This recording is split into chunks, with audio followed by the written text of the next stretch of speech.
First of all, I would like to define what a bribe is. A bribe is an act of giving money, gift, or making a promise that alters the behavior of its receiver. A bribe is also an attempt to use an incentive that personally benefits the decision maker in a way that transcends the outcome of their decision. A bribe makes individuals of power to turn a blind eye to wrongdoings. A bribe is also an illegal act or promise, and both sides who are involved in a bribe are responsible.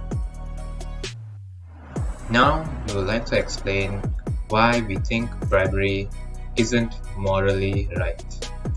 Bribery acts as an easy way or a pay-to-win method to achieve something.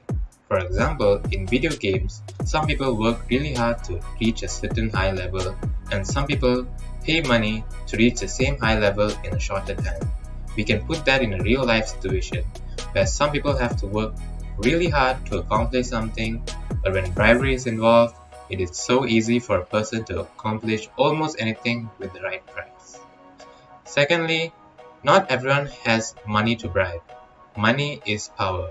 A rich person can just bribe his or her way to achieve what he wants, whereas it will be unfair for a poor person as he does not have enough money to do so.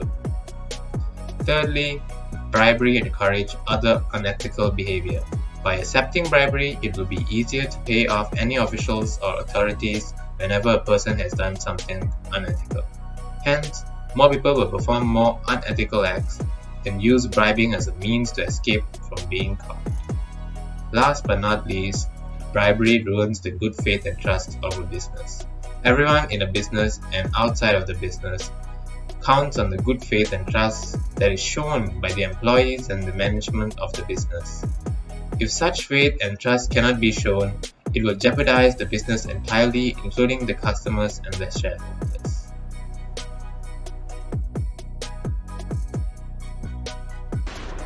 Based on Immanuel Kant's Kantian ethics, in order to determine an act is morally right or wrong, will it be as if all other people are doing the same act? If the consequence is positive, then it is right. If the consequence is negative, then it is wrong. For instance, people who are in powerful positions such as police, judges, and politicians, all who have a reputation are accepting bribes, but they are the people who are meant to safeguard the society and ensure justice is given. By accepting bribes, they renounce their respect for the society they protect. In this case, the consequence is it takes money to enforce the laws, which is not essence of what laws are for. Therefore, bribery is morally wrong. Next, according to utilitarianism, when individuals are deciding what to do for themselves alone, they consider only their own utility. For example, an individual bribed to prevent himself from getting punished after breaking the law. Utilitarians believe that the purpose of morality is to make life better by increasing the amount of good things, such as pleasure and happiness, and decreasing the amount of bad things, such as pain and happiness. As such, people may bribe out anyone for their convenience. Lastly, social contracts theory states that an act is morally right if and only it is permitted by a set of moral principles. The laws of Malaysia have not permitted bribery as morally right. The religions in Malaysia have also disapproved of bribery in any sort. Therefore, we can conclude that, based on the social contract theory, bribery is not morally acceptable.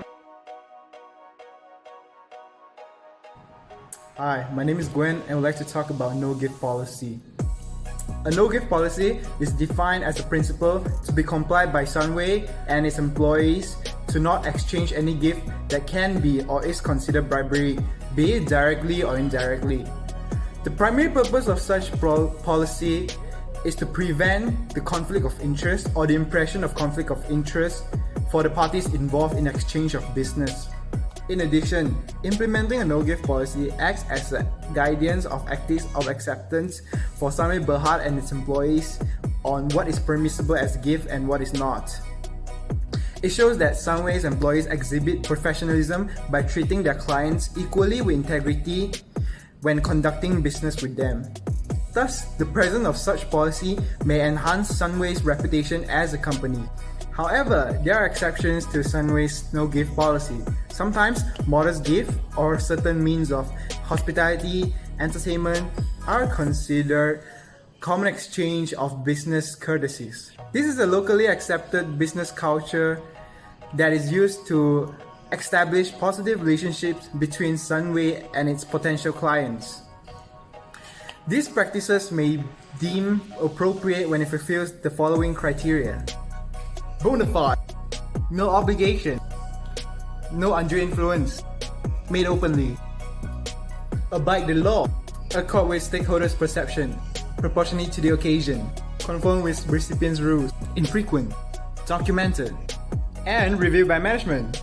Last but not least, Sunway's employees can only accept gift once it fulfills all these criteria. Oh, for me, thank you. Hi, I'm Sandra, and I'll be taking you through some of the strengths of the no gift policy. One of them being that there is no conflict of interest involved. So what this means is, company employees' work ethic lacks any bias and they're able to treat all of their clients equally and fairly. Another strength to this policy is, companies don't have to worry about feeling like they're indebted to another company or that they have to do favors for another company at its own expense. So for example, company B gifts company A expensive machinery that company A previously could not be able to afford. Assuming that there was ulterior motive behind this gift, company B will now feel like they can ask for demands from company A. And company A has no choice but to either meet these demands or they have to return the gift for its monetary value. So company A will now be worse off than it was originally at. And all of this could have been avoided if there was already a policy that was put in place warning them against accepting any gifts of any nature. Thank you.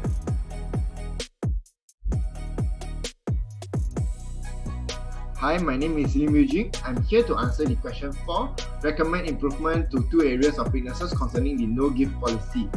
The first weakness of the policy is unable to build a good relationship between parties involved, and people might think that you do not appreciate their work. So I think that accepting a token of appreciation from the third party or the suppliers are acceptable. During festive, the suppliers or third party provider would give the person in charge a hamper. This is very normal in Malaysia. So, but a lot of people take this gift, go back home and join it themselves. I think that the suppliers or person in charge should give the company, but not the PIC, because it's the company giving them the chance to have a business with them.